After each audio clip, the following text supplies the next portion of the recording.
என்னோட அறிவுக்கு எட்டன்னு தான் நான் சொல்கிறேன். நீங்கள் என்ன வேணால் நினச்சிங்க. இது எனக்கு எட்டன்னு தான் நான் சொல்கிறேன். எதுவும் படிக்கலை, மற்றதை பற்றி காப்பிலாம் அடிக்கலை. என்னென்ன சொன்னாங்கன்னா எல்லோரும் உறவுகள் சொல்லுது, உணர்ச்சி இல்லாத கல், ஒரு ஈரப்பதம் இல்லாத பாறை. அதாவது என்ன அர்த்தம்னா,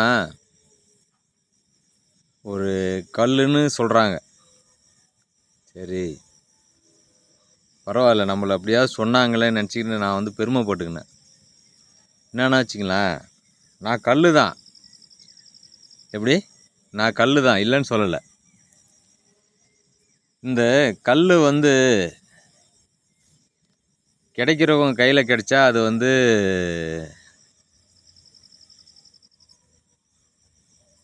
சிப்பி கையில் கிடைச்சா, இல்லை சாரி, சிலையை செதுக்கிறவர் என்ன சொல்லுவாங்க, அவர் கையில் கிடைச்சாக்கா சிலையாக மாறுவேன். ஒரு கொத்தனார் கையில் கிடைச்சாக்கா அவரோட வேலைக்கு தகுந்த மாதிரி ஒரு படிக்கல்லாவோ, ஒரு வீட்டோட ஏதோ ஒரு பகுதியில் நான் ஒரு கல்லாக இருப்பேன். இதே ஒரு பைத்தியக்காரங்கிட்ட கிடைச்சா அது அதனுடைய அருமை தெரியாதுல்ல.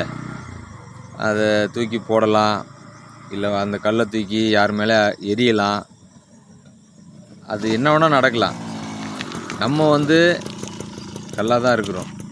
நம்மளை வந்து பயன்படுத்துகிறவங்க வந்து எப்படி பயன்படுத்தினா அந்த கல்லுக்கு வந்து ஒரு எப்படி சொல்கிறது, அந்த கல்லோட தன்மை வந்து நல்லதனமாகவும் பயன்படுத்தலாம், தவறாகவும் பயன்படுத்தலாம். அது வந்து கிடைக்கிறவங்க கையில் தான் இருக்குது இல்லையா. நான் ஒன்றும் புதுசாக ஒன்றும் சொல்லிடல. எனக்கு என் மைண்டில் இப்போ ஒரு சில விஷயம் எட்டுச்சு, அதை நான் சொல்கிறேன். அதை நான் இப்போ ஸ்டேட்டஸாக போட போகிறேன். இதில் ஏதாவது தப்பு இருந்தால் கூட கமெண்ட் பண்ணுங்கள், ஒன்றும் பிரச்சனை கிடையாது. சும்மா ஒரு மைண்டில் தோணுது. என்னடா நிறையா தோணும், நான் அப்பப்போ போடலாம் அப்படின்னு நினைப்பேன். ஆனால் அது எல்லோரும் ஒரு சிலவங்க எப்படி நினச்சிக்குவாங்கன்ற ஒரு மாதிரி இருக்குது. ஆனால் இருந்தாலும் இந்த டைம் என்னென்னா, சரி பண்ணுவோமே, என்ன ஆகிட போகுது அப்படின்னு. அதில் என்னென்னா, இதில் எனக்கு தெரிஞ்ச விஷயம் என்னென்னு வச்சுங்களேன், எல்லாருமே அப்படி எடுத்துக்கலாம். நம்ம எல்லாருமே வாழ்க்கையில் வந்து நல்லவங்க கூட பழகுறோம், கெட்டவங்க கூட பழகுறோம், குழந்தை கூட வந்து சந்தோஷமாக இருக்கிறோம், எல்லாமே.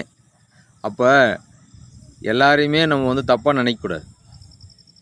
அவங்கள வந்து நம்ம புரிதலோடு பார்த்தோன்னா அவங்களுக்குள்ளே இருக்கிற விஷயம் வந்து நமக்கு புரிய வரும். அதாவது என்னென்னா, நம்ம வாழ்க்கையில் வந்து கஷ்டம், நஷ்டம், இன்பம், துன்பம், வலி, வேதனை எல்லாமே வரும் தான். அது வந்து இயற்கை. அதை வந்து ஃபேஸ் பண்ணி தான் அதை வந்து நம்ம கடந்து தான் போய் ஆகணும். அதனால் நான் சும்மா இருக்கும்போது நிறையா யோசிக்கலாம். ஆனால் வந்து இப்போ ஒன்றும் இல்லை, இந்த வீடியோவை பார்த்து பேசும்போது எனக்கு சில வார்த்தைகளே வரமாட்டுது. என் செல்லு தான், ஆனால் நான் தனியாக தான் நிற்கிறேன். ஆனால் அது வரமாட்டுது. ஆனால் தனியாக யோசிக்கும்போது நிறையா விஷயங்கள் வருது. அப்போ எல்லாருக்குள்ளேயும் அப்படி தான் இருக்கும். நிறையா யோசிங்க, யோசித்து எந்த முடிவாக இருந்தாலும் எடுங்க, தப்பு கிடையாது. உங்கள் மைண்டுக்கு என்ன தோணுதோ அதை செய்யுங்க, அதுதான். நான் ஆனால் சொல்ல வந்த விஷயத்தையே இப்போ மறந்துட்டேன்ல. சரி, ஒன்றும் இல்லை. உங்களை வந்து நீ யாருக்கும் பயன்படாத கல்லுன்னு சொன்னால் நீங்கள் வந்து ஃபீல் பண்ணிக்காதீங்க. ஏன்னா அந்த கல் வந்து யார் கையில் கிடைக்குதோ அதை வச்சு அந்த பொருளோட வந்து தரம் உயரும்.